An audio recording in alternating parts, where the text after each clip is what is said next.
கடந்த காலம், நிகழ்காலம், எதிர்காலம். இந்த வெஸ்டர்ன் சிவிலைசேஷன் என்னென்னலாம் கற்றுக் கொடுத்தோ ஆத்தானாயும் அரைகுறையான மூடத்தனமான கருத்துக்கள் மட்டுமல்லாது அதை அடிப்படையா வச்சு நீங்க திங்க் பண்ணீங்கன்னா எக்காலத்தும் டிப்ரெஷன்லயும் லைஃப்லெஸ்ஸா இகம் நரகமாக வாழ்ந்து முடிவீர்கள். அதாவது அகம் சரியான தெளிவில்லாத மயக்கத்தில் வாழ்ந்தால் வாழ்க்கை நரகம். தெளிந்த புரிதலோடு ஞானத்தோடு அகம் இருக்குமானால் வாழ்க்கை சொர்க்கம் ஆயிடும்.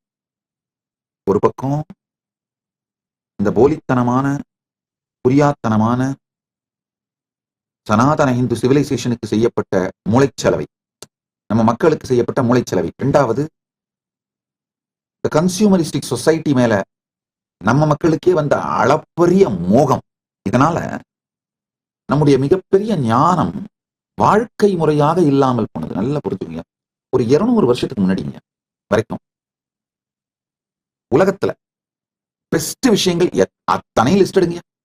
Best cloth, best jewellery, tallest building, largest poetry, largest quantity of இந்த ரேர் மினரல்ஸை எடுத்து ப்ராசஸ் பண்ணி எக்ஸ்போர்ட் பண்றது, largest and best pearls harvest பண்ணி எக்ஸ்போர்ட் பண்றது, கோல்டு, அத்துணையும் இந்த அத்தான லிஸ்டும் போடுங்க. மொத்த வேர்ல்டோட ஜிடிபியில 40% சனாதன இந்து தர்மத்தோட ஜிடிபி. சனாதன இந்து தர்மத்தை நேஷனல் ரிலீஜியனாக கொண்ட, அபிஷியல் ரிலீஜியனாக கொண்ட நாடுகளோட ஜிடிபி தான். நாடுகள் சொல்றது நாடுன்னு சொல்லலாம், ஏன்னா அது சிங்கிள் தேசமா தான் ஆக்சுவலா ஃபங்க்ஷன் ஆயிட்டு இருந்திருக்கு. வேற வேற ப்ராவின்ஸை வேற வேற கிங்ஸ் ரூல் பண்ணிட்டு இருந்தாங்க. Otherwise ultimately it's single province. இந்த ஹிந்து சிவிலைசேஷனல் நேஷன் அதோட ஜிடிபி வேர்ல்டோட ஜிடிபியில 40%. என்ன civilisation? World's tallest building Hindu civilisation தான் இருந்தது. World's best architecture Hindu civilisation தான் இருந்தது. லார்ஜஸ்ட் யூனிவர்சிட்டி இந்து சிவிலைசேஷன் தான் இருந்தது. ஆக்ஸ்போர்டும் இந்த யூனிவர்சிட்டிஸ்லாம், ஸ்டான்ஃபோர்ட், ஆக்ஸ்போர்ட், இந்த யூனிவர்சிட்டிஸ் திறக்கிறதுக்கு மச் பிஃபோருங்க. அதுக்கெல்லாம் ரொம்ப முன்னாடி பல ஆயிரக்கணக்கான ஸ்டூடெண்ட்ஸ் படிச்சுட்டு இருந்த மிகப்பெரிய யூனிவர்சிட்டிஸ் ஃபங்க்ஷன் ஆகிட்டு இருந்த நாடுங்க. என்ன, நம்ம ரொம்ப எலைட் சிவிலைசேஷனா போனதுனால நம்ம போர் மெத்தட்ல எல்லாம் கூட ரொம்ப ஒரு தார்மிக்கா நம்ம வாழ்ந்துட்டு இருந்தோம். ஆக்சுவலா இந்த வார் மெத்தட்ல இருக்கிற தர்மாவை வச்சுதான் நான் சொல்றேன், இது ஒரே நாடு, வேற வேற ப்ராவின்ஸ்ல வேற வேற பீப்புள் ரூல் பண்ணாங்கன்னு. காரணம் என்னன்னா, ஈவன் போர்ல கூட same law was followed through out this whole Bharat. External affairs, வெளிநாட்டு உறவுகள், மற்ற நாட்டு உறவுகளை பற்றிய பாலிசி, இல்ல போர் பாலிசி, இது எல்லாமே இந்த பாரதத்துக்குள்ள ஒன்னாதான் இருந்தது. அதனால இதை ஒரு தேசம், தனித்தனி பிரதேசம் அப்படி வேணா சொல்லிக்கலாம். வேற வேற பிரதேசங்கள், வேற வேற பேர் ஆண்டார்கள், ஆனா ஒரு தேசமா இருந்தது. ஆனா அந்த இன்வேடர்ஸ், இஸ்லாமிய தீவிரவாதிகளும் கிறிஸ்தவ கொடுங்கோலர்களும் வந்து நம்ம எலைட் சொசைட்டியை சின்னாபின்னமாக்கி நினைத்து பார்க்க முடியாத பேரழிவை தந்து விட்டார். நான் ஒரு கொடுமை தெரியுமா, இன்னமும் அதுல இருந்து வெளியில வராம இருக்கும். தக்ஷசீலா யூனிவர்சிட்டிய ராமாயணம், மகாபாரதம் ரெண்டுத்திலையும் மென்ஷன் பண்ணப்படுது. மகாபாரத டாக்குமெண்டேஷன் படி 10,500 ஸ்டூடெண்ட்ஸ் இருந்தாங்க அந்த டைம்ல. அதே மாதிரி டெல்ஹாரா யூனிவர்சிட்டிய சைனீஸ் டிராவல்ஸ், ஹியூன் சாங், இட்சிங், இவங்கெல்லாம் அவங்களுடைய டிராவல் அக்கௌண்ட்ல மென்ஷன் பண்றாங்க. நலந்தா யூனிவர்சிட்டியை டாக்குமெண்ட் பண்றாங்க. சாரதா பீட் டெம்பிள் யூனிவர்சிட்டியை டாக்குமெண்ட் பண்றாங்க. ஆதிசங்கராச்சாரியாரே இந்த சாரதா பீட் டெம்பிள் யூனிவர்சிட்டியில தான் 6th century படிச்சிருக்காரு. Of literary records. இந்த Sharada Peeth temple university at least 2500 இயர்ஸுக்கு இருக்கு. நல்லா புரிஞ்சுக்கோங்க. சாரதா பீட் டெம்பிள் யூனிவர்சிட்டி காஷ்மீர், காஷி, காஞ்சி இந்த 3த்துலயே இருந்திருக்கு. மிதிலா யூனிவர்சிட்டி, மிதிலா நேபாளில் இருக்கிற மிதிலா யூனிவர்சிட்டி இருந்திருக்கு. ஏனியா சொல்ல வருகின்ற இந்த சத்தியங்களை புரிந்து கொள்ளுங்க. நீங்க நினைச்சிட்டு இருக்கிற உங்க வாழ்க்கையில கடந்த காலம், நீங்க உங்க வாழ்க்கையில நினைச்சிட்டு இருக்கிற எதிர்காலம், உங்க எதிர்காலம் வேற ஒண்ணும் இல்லைங்க. உங்களுடைய விருப்பத்தையும் மீறி உங்க மனம் உங்களை கடத்திட்டு போய் வச்சிருக்கிற இடம் தான் எதிர்காலம். எதிர்காலங்கிற சிறையில இருந்து உங்களை விடுவிக்கவே விடுவிக்காது. நீங்க எப்ப எந்த வாழ்க்கையில இது வந்துருச்சுன்னா வாழ்க்கையிலேயே செட்டில் ஆயிடுவேன், பெரிய நிம்மதி ஆனந்தமா இருப்பேன்னு நினைப்பீங்க. அது வந்த உடனே 24 மணி நேரத்துக்குள்ள உங்க மனசு என்ன பண்ணும்? உங்களை திரும்ப கடத்திட்டு போய் அடுத்த எதிர்காலத்துல வச்சிரும். 24 மணி நேரம் நான் சொல்றதெல்லாம் ஜாஸ்தி. 10 நிமிஷம் தூக்கிட்டு போயிடும். இதுக்கு காரணம் உங்களுடைய அறியாமை மட்டும் நினைக்காதீங்கயா. உங்களுக்கு அறிவிக்காமை. உங்க எஜுகேஷன் சிஸ்டத்தை கேள்வி கேளுங்கயா. அதாவது கொஸ்டின் பண்ணாம நீங்க ஏத்துக்கிட்ட அசம்ஷன்ஸ், உங்க மேல திணிக்கப்பட்ட அசம்ஷன்ஸ் உங்களை சிதைத்து சின்னாபின்னமாக்கி விட்டது. அந்த அசம்ஷன்ஸ் தான் உங்க வாழ்க்கையில நீங்க படுற எல்லா பிரச்சனைகளுக்கும் காரணம். சாதாரண டயபெட்டிஸ் இருந்தா கூட சரிங்க. இப்போ ஏகப்பட்ட ரிசர்ச்சஸ் வருது. குளோபல் மீடியா சொல்லுது, colonisation is responsible for the diabetes in South Asian Nations. நீங்க கேப்பீங்க, என்ன சாமி சொல்றீங்க? டயபெட்டிஸுக்கும் நம்ம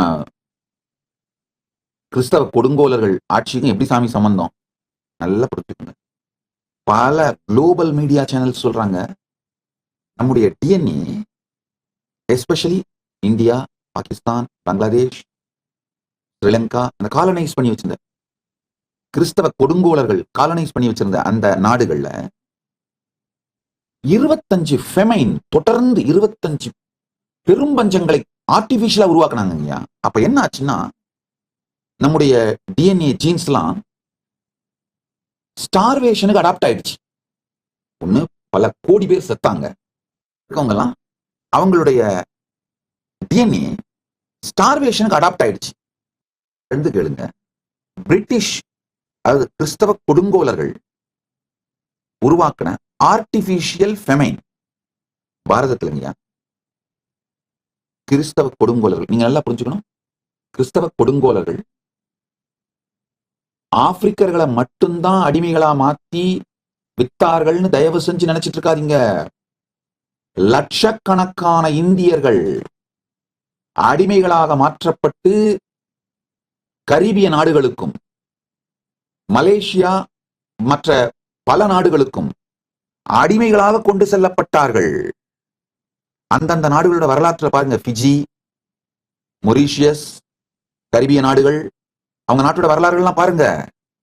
இந்த ஆர்டிபிஷியல் ஃபெமைன், அதாவது செயற்கையாக உருவாக்கப்படுகின்ற பஞ்சத்தினால அவங்க என்னென்ன அச்சீவ் பண்ணாங்கன்னு பாருங்க. இந்த கிறிஸ்தவ கொடுங்கோலர்கள் ஒண்ணு, பெரும் மக்களை அழித்தார்கள், சாகடிச்சிட்டாங்க. அழிச்சிட்டாங்க.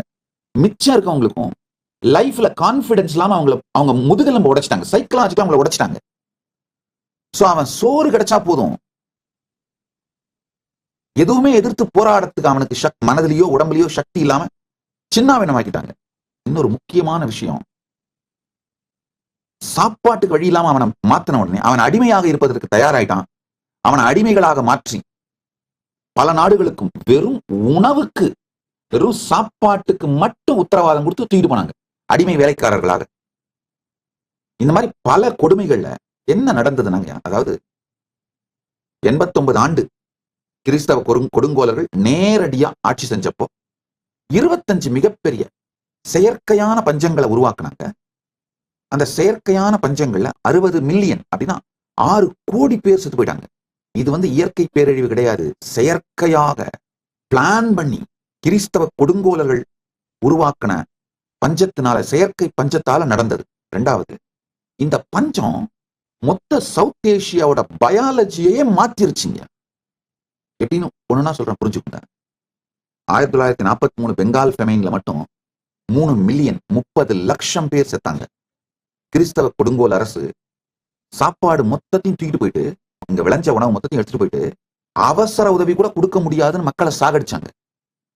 இன்னொரு கொடுமை, பல நேரத்துல உணவை எடுத்துட்டு போய் கடல்ல முழுகடிப்பாங்களாம். ஏன்னா அப்பதான் இவங்க சாகணும் அப்படின்னு, நாம சாகணும் அப்படிங்கிறதுக்காக கடல்ல எடுத்துட்டு போய் உணவை முழுகடிப்பாங்களாம். நல்லா புரிஞ்சுக்கோங்க. இப்ப நீங்க கிறிஸ்தவர்களாக மாறி மதம் மாறி, இஸ்லாமியர்களாக மதம் மாறி, அல்லது நாத்திகர்களாக மதம் மாறி, அதே கிறிஸ்தவ கொடுங்கோல் ஆட்சியை அவர்களுடைய பாலிசிஸ சப்போர்ட் பண்றவங்களா இருந்தா கூட நீ மனத்தால் வேணா மாறிடலாம். உன் டிஎன்ஏவும் ஜீன் இதே தான்ப்பா, உனக்கும் டயபெட்டிஸ் வந்தது காரணம் கிறிஸ்தவ கொடுங்கோலர்கள் உருவாக்கிய செயற்கை பஞ்சம்தான். உடல்கள் வந்து சர்வைவல் அடாப்டேஷன் நிரந்தரமா மாத்தி ஃபெமைன் ரெஸ்பான்ஸ் பேட்டனை பயாலாஜிக்கல் சிஸ்டம்ல பதிச்சுக்கிச்சிங்க. இந்த ஃபெமைன் சர்வைவல் ட்ரேட்ஸ் தான் நம்ம எபிஜெனட்டிக் இன்ஹெரிட்டன்ஸா இன்னைக்கு சவுத் ஏஷியன்ஸுக்கு இருக்கு. அதனாலதான் டயபெட்டிஸ் ரிஸ்க் ரொம்ப அதிகமா இருக்கு. திரும்ப திரும்ப திரும்ப ஸ்டார்வேஷனுக்கு உட்படுத்தப்பட்டதுனால உடல் எனர்ஜியை சேமிக்கிறதுக்காக பயாலஜிக்கலா அடாப்ட் ஆயிடுச்சு. அதனால இன்சுலின் ரெசிஸ்டன்ஸும் சுகர் ஃபேட் மெட்டபாலிசமும் மாற்றம் நடந்து அது பரம்பரையாக கடத்தப்பட்டது. ஆழ்ந்து பிடிச்சுங்க. ஒரு பஞ்சத்தை கூட கடந்து உயிர் வாழ்ந்தால் அடுத்த தலைமுறையில டயபெட்டிஸ் ரிஸ்க் வந்து 2 மடங்கு ஆயிடும். பேர குழந்தைங்கள ஹை பிளட் சுகர் ரிஸ்க் அதிகமாயிடும் அப்படின்னு பல ஆய்வுகள் சொல்லுது உலகம் முழுக்க. இப்ப நான் சொல்றது எல்லாமே தெள்ளத் தெளிவான ஆராய்ச்சிகளின் மூலம் நிரூபிக்கப்பட்ட புள்ளி விவரங்கள். கொஞ்சம் இன்டர்நெட்ல ரிசர்ச் பண்ணுங்க, ஏஐல ரிசர்ச் பண்ணுங்க. நான் சொன்னது ரிசர்ச் பண்ணி பார்த்தீங்கன்னா உங்களுக்கே புரியும். ப்ரிசைஸ் டீட்டெயிலோட இந்த இன்ஃபர்மேஷன்ஸ்லாம் அவைலபிளா இருக்கு. உங்கள் எல்லா பிரச்சனைகளுக்கும் தீர்வுகளை பெற பகவான் நித்யானந்தரை கேளுங்கள். Ask Nithyananda AI.